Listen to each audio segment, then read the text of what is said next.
आज जे चालू आहे सगळं की त्या सगळ्या भैयांना काहीतरी मराठी शिकवायचं विकवायचं,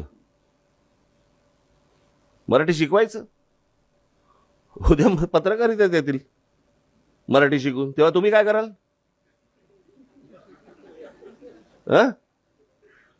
अनेक पत्रकार सांगतात नाही नाही, पण शेवटी कसं आहे, ते आलेत आता म्हटल्यानंतर मराठी शिकवलं पाहिजे आणि उत्तम शिकले.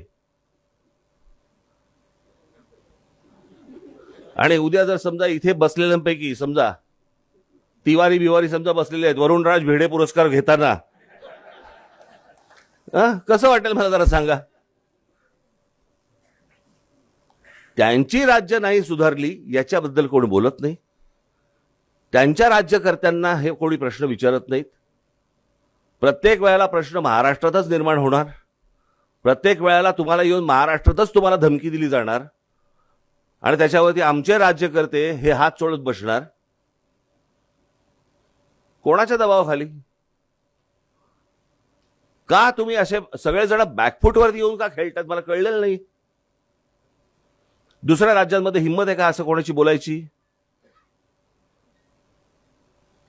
परंतु त्यांच्यावरती त्या प्रकारचा दबावच नाहीये. आज ही गोष्ट त्यांनी तामिळनाडूमध्ये करून दाखवावी, बंगालमध्ये करून दाखवावी, लांब कशाला गुजरातमध्ये करून दाखवावी की आम्ही गुजराती नाही बोलणार, हिंदीच बोलणार, करून दाखवावी. हे तुमच्याच नाकावर टिचून येऊन का बोलतात? याचं कारण मी अनेकदा बोलत आलोय, जिथे जमीन भुसभुशीत असते ना तिकडेच घुशी होतात. घुशी खडकात नाही होत. खडकात वाव नसतो त्यांना.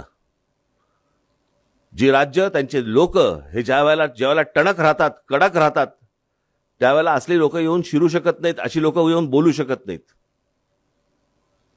पण आमच्याच सगळ्या लोकांचं मवाळ धोरण असतं. 4 गोष्टी ते राज ठाकरेला सुनावतील आमचे पत्रकार की मारणं हा काय उपाय आहे का? बरं, मग काय लिहिणं उपाय आहे? हे लिहून ऐकणार आहेत? मी अनेकदा सांगितले, आम्ही पहिले कधीही या सगळ्या गोष्टी करताना पहिले हात जोडूनच जातो. नाही ऐकलं तर हात सोडून जातो. परंतु ह्या प्रकारचं ज्या वेळेला वातावरण तयार होतं राज्यामध्ये, त्यावेळेला तुम्ही इतर राज्यांचे पत्रकार, इतर राज्यांचे सगळ्या राजकीय पक्षांचे नेते, सगळी लोक आणि जनता ही कशी एकवटते त्यांच्या भाषेसाठी आणि त्यांच्या गोष्टींसाठी, हे कधीतरी आपण बघणार आहोत की नाही?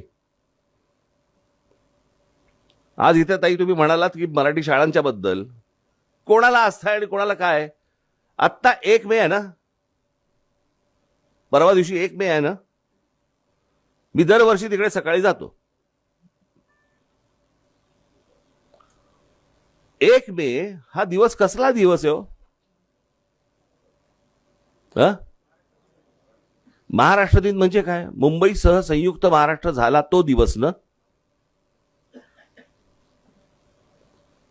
मी मुंबईच्या बाहेरच्या लोकांनी तिकडे यावं वगैरे वगैरे, आला तर आनंदच आहे. परंतु मुंबईतल्या राहणाऱ्या मराठी माणसांना वाटत नाही की यांच्यामुळे आज आम्ही इथे आहोत, यांच्यामुळे ही महाराष्ट्राची राजधानी आहे, आपण तिकडे जाऊन त्यांना वंदन केलं पाहिजे, आपण त्यांना तिकडे जाऊन फुलं वाहिली पाहिजेत, असं मुंबईतल्या मराठी माणसाला वाटतच नाही.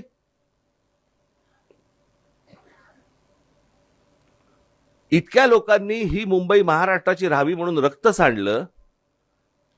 ते रक्त सांडल्यानंतरची जाणीव आमच्या मराठी लोकांमध्ये नाहीये. जर मुंबई महाराष्ट्राला मिळाली हीच जर जाणीव नसेल, तुम्हाला भाषेची जाणीव आणि तुम्हाला मराठी शाळांची कुठची जाणीव घेऊन बसलोय आपण?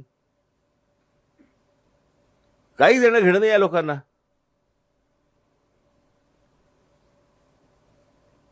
ज्या वेळेला लोकांना कळेल की 1 मेला जिकडे बाबा महासागर आलाय तिथे मराठी माणसांचा, की ज्यांच्यामुळे आम्हाला ही सगळी मुंबई मिळाली आहे, ज्यांच्यामुळे आमचं हे अस्तित्व आहे, त्यांना 4 फुलं वाहण्यासाठी म्हणून ज्यावेळेला लोक मराठी माणसं ज्यावेळेला तिकडे मोठ्या प्रमाणावरती एकवटतील ना, त्यावेळेला मी समजीन की तुमच्या जाणीवा जिवंत आहेत. नाहीतर रोजच्या रोज तुमचे पंख छाटले जाणार, तुमची पिसं काढली जाणार आणि तुमच्या हातामध्ये काही उरणार नाही.